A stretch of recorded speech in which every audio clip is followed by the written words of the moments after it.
Death Valley days, where Western history comes alive. Oh, hello there. I'm Ray Milland. About everybody in San Francisco in 1851 knew the bearded face of Jim Stuart, sketched on the wanted posters. And everybody read newspaper stories of his brutal crimes of robbery and murder. Even in a town where crime was pretty common, the citizens were shocked and enraged at the man later to be known as Alias James Stuart.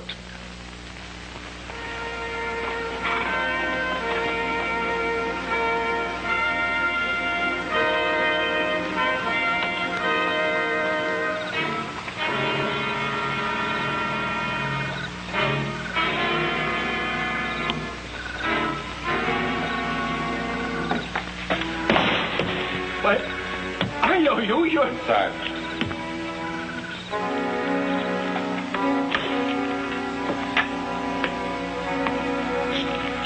Safe.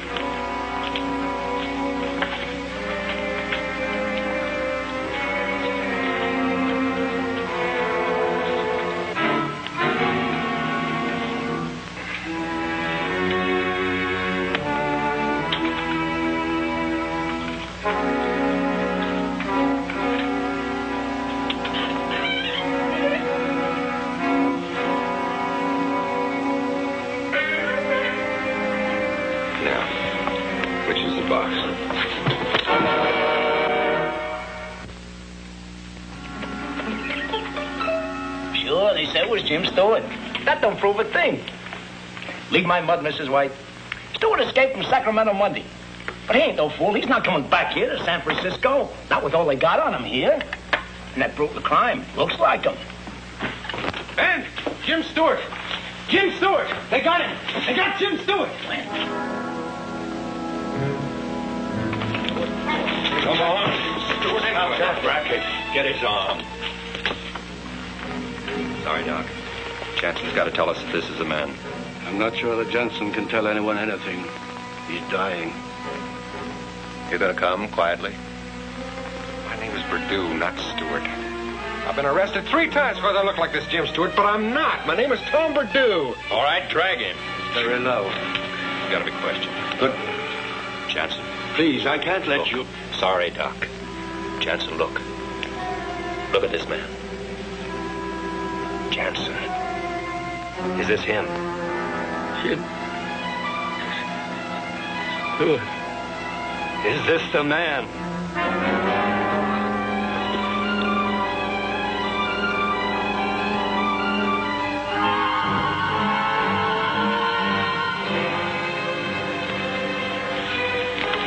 I'm not Stewart now.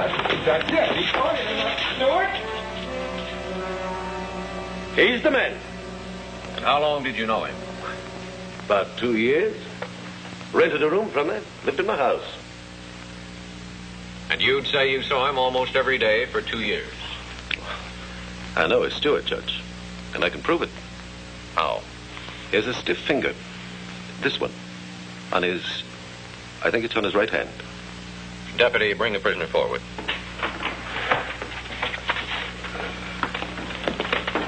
Put your hands up here. Now make a fist with the right hand. There are no stiff fingers on the right hand. Now the left hand. Well, I've got a felon behind a nail on this one. Make a fist with your left hand.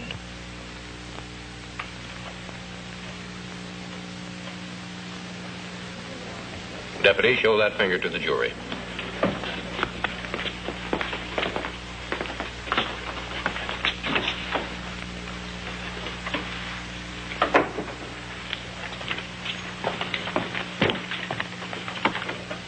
Really?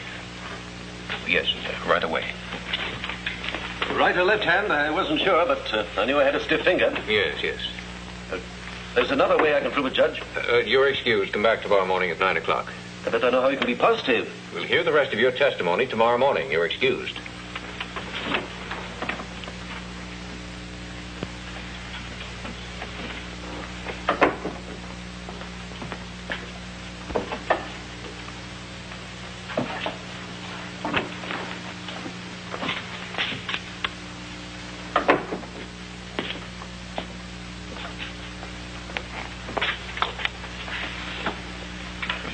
State your name, please, madam.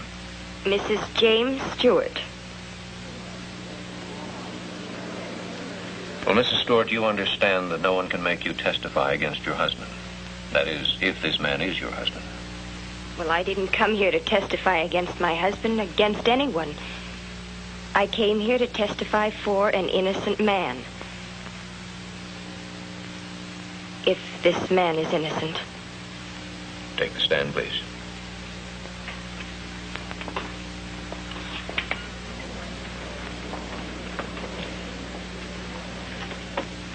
Do you swear to tell the truth, the whole truth, and nothing but the truth, so help you God? Yes, I do. With counsel's consent, I'll question this witness myself. Mrs. Stuart, how long have you been married? 9 years. Would you look at that man sitting over there, please, and tell the jury if he's your husband? He looks like him. Exactly like him, but But what, Mrs. Stuart? my husband left me 8 years ago, just before our boy was born. I haven't seen him since. I'm just not sure now. If I could talk to him. Counsel? Mrs. Stuart, if I permit you to see the prisoner, will you return to this court tomorrow morning and take the stand? Yes. All right. Mrs. Stuart is permitted to see the prisoner this evening in his cell. Court's adjourned until 9 o'clock tomorrow morning.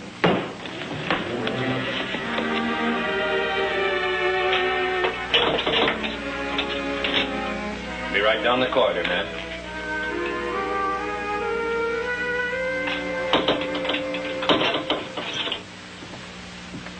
Jim. Miss Stewart, I appreciate your coming into court today, and I appreciate you coming here this evening, too, and I imagine it's a little bit difficult for you. But you've got to know I'm not your husband. I'm, Tom Perdue. Married, wife, 2 children in Australia. And I'm not Jim Stewart, and you've got to go in there tomorrow and tell him so. I've got to.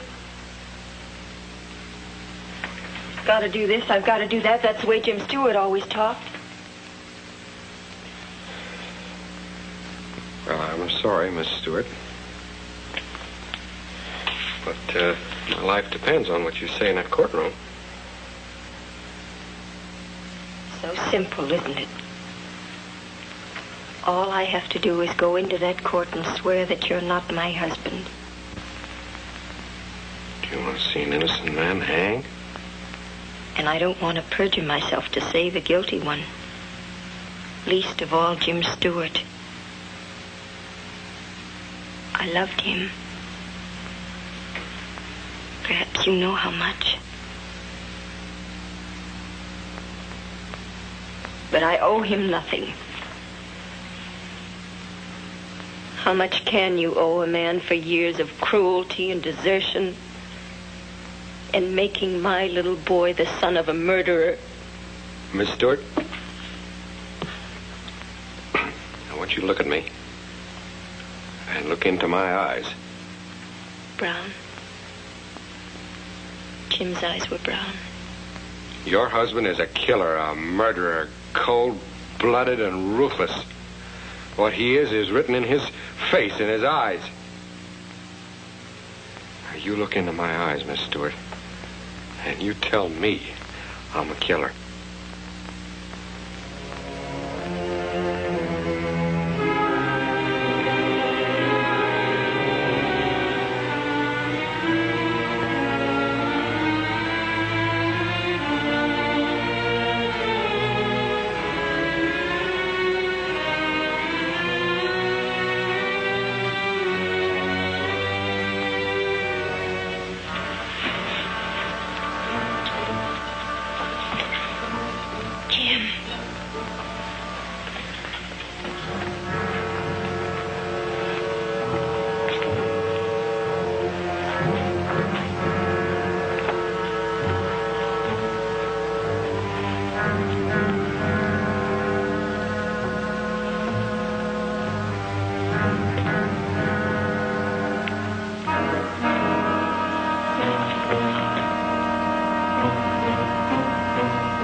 man they think is you.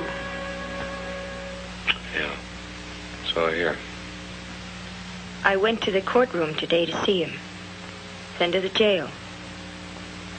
I thought it was you.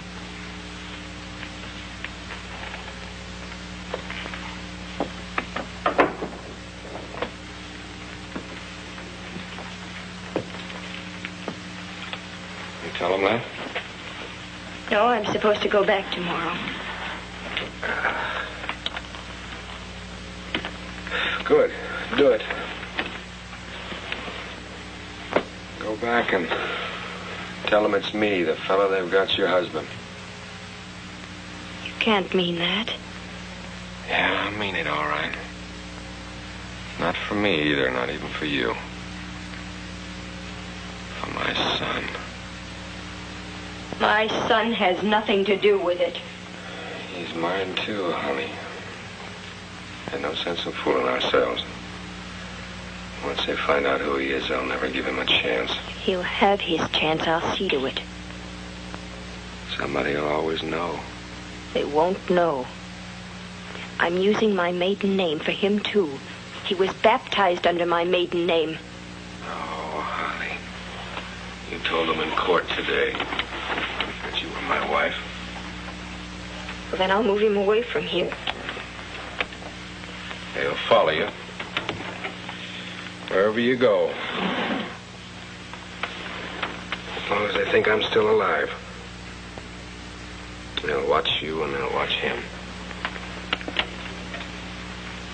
They'll check your friends. They'll check where you work.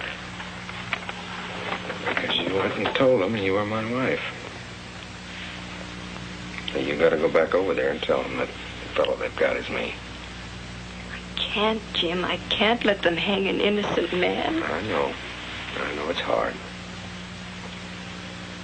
It's asking an awful lot. But there's a lot at stake. Chance to wipe everything clean. And start fresh. The three of us.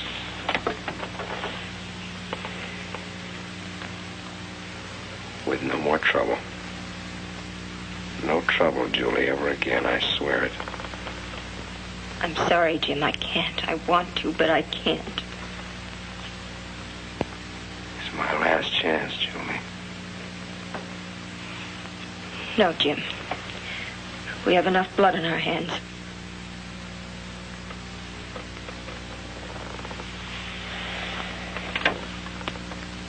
All right. All right.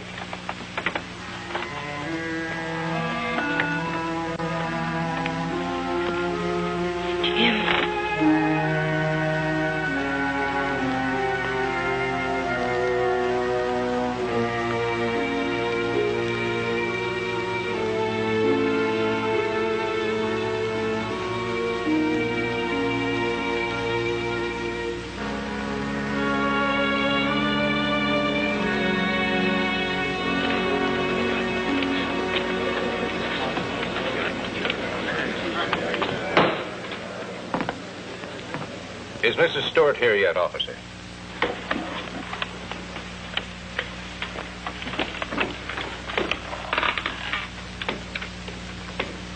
Not yet, Your Honor. Well, we'll continue with the witness we interrupted yesterday.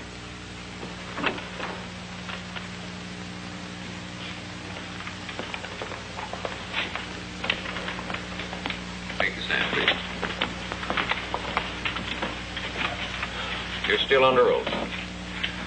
The jury will recall that yesterday this witness testified that Jim Stuart had a stiff finger on his right hand. Well, the prisoner was discovered to have a stiff finger, but on his left hand. I said I wasn't sure, right or left.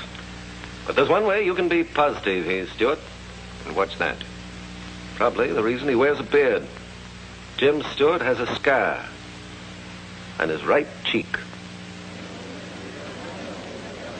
The court orders a 15-minute recess while a barber can be summoned to shave the prisoner's beard. Object.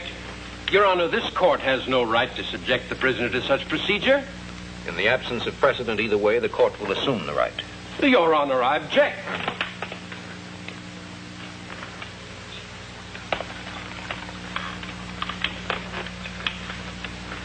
Your Honor, the defense withdraws its objection. The witness has testified that James Stuart had a scar on his right cheek.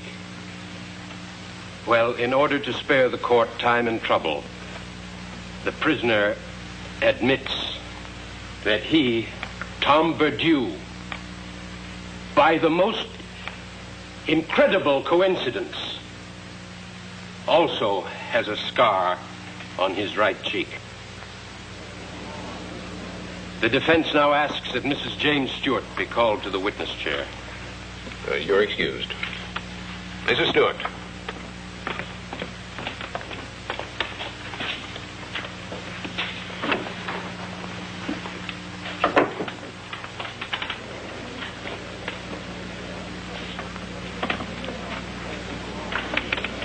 Mrs. Stuart, I told you yesterday that you need not testify against your husband.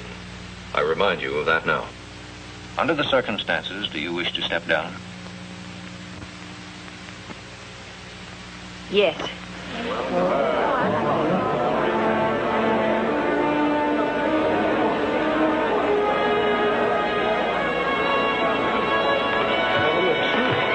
my wife. No. You're not my wife. That's you tell him that.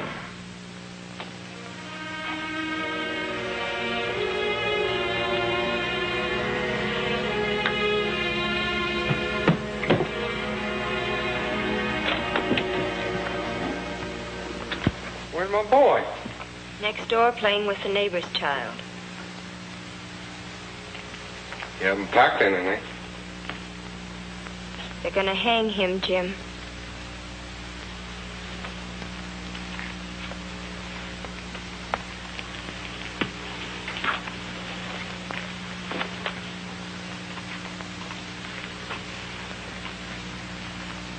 You had nothing to do with it. Nothing. The judge told you you're not expected to testify against your husband.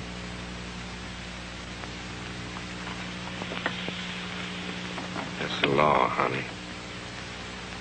Now forget it. We're sailing tomorrow night. Aboard a clipper ship. The Star of Rangoon.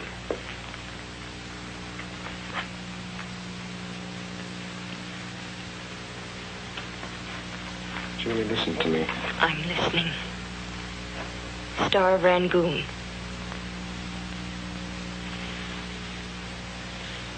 You meet me tomorrow night, 8 o'clock, Pier 3.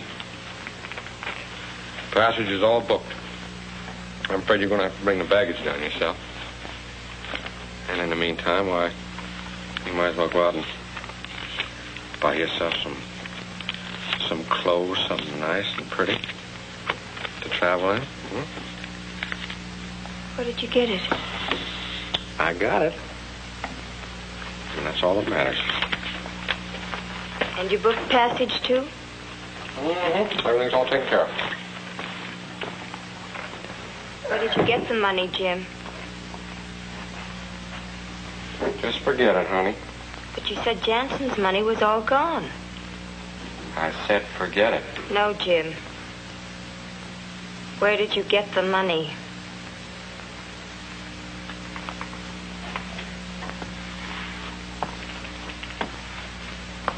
All right. I borrowed it. $5,000. From whom? Well, you want to check up on me? Yes.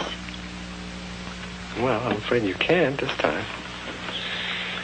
That fella isn't around anymore. He was a ship captain, and he's gone. You stole it, Jim.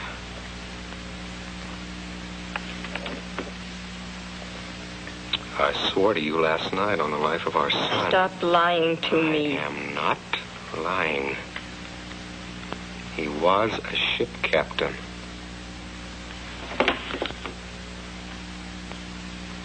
We needed a stake.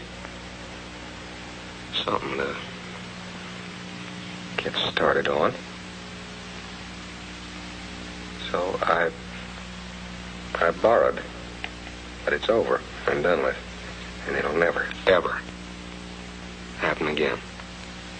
You didn't hurt anybody. No. Well, that's the end of it. I've got to go now.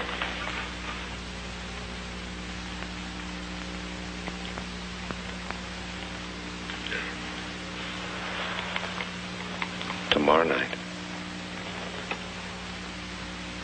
Pier 3, 8 o'clock.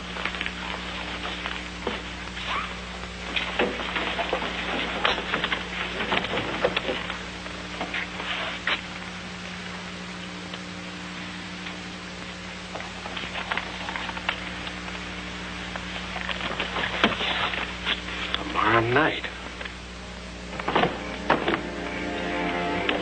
Extra paper. Boat robbed in Bay. $5,000 robbery. Extra paper. Driver, stop. I'd like to get a newspaper. Two. Thank you. Extra paper. Boat robbed in Bay. $5,000 robbery. Extra paper. Take me to the police.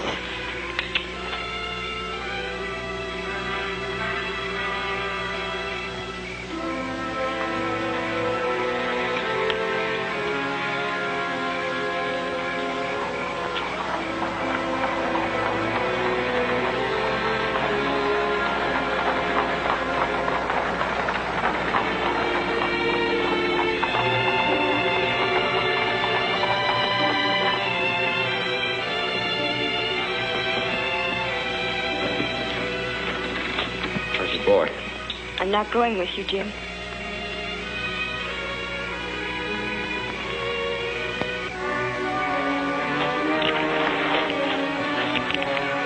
Don't worry, they ain't gonna shoot you. Hold it! One more killing ain't gonna make my hanging any worse. The whole pier's surrounded, Stuart. You haven't got a chance.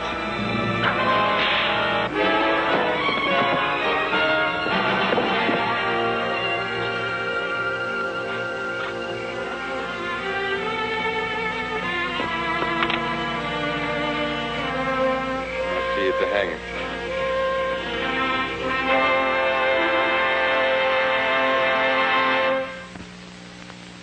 Once before, when Perdue was mistaken for Stuart and was arrested, he wrote his wife in Australia, "My physical resemblance to the notorious Stuart is uncanny.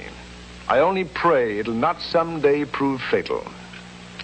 Now, while his fears almost came true, they were erased forever with the hanging of James Stuart on the Market Street Wharf, July 11th, 1851.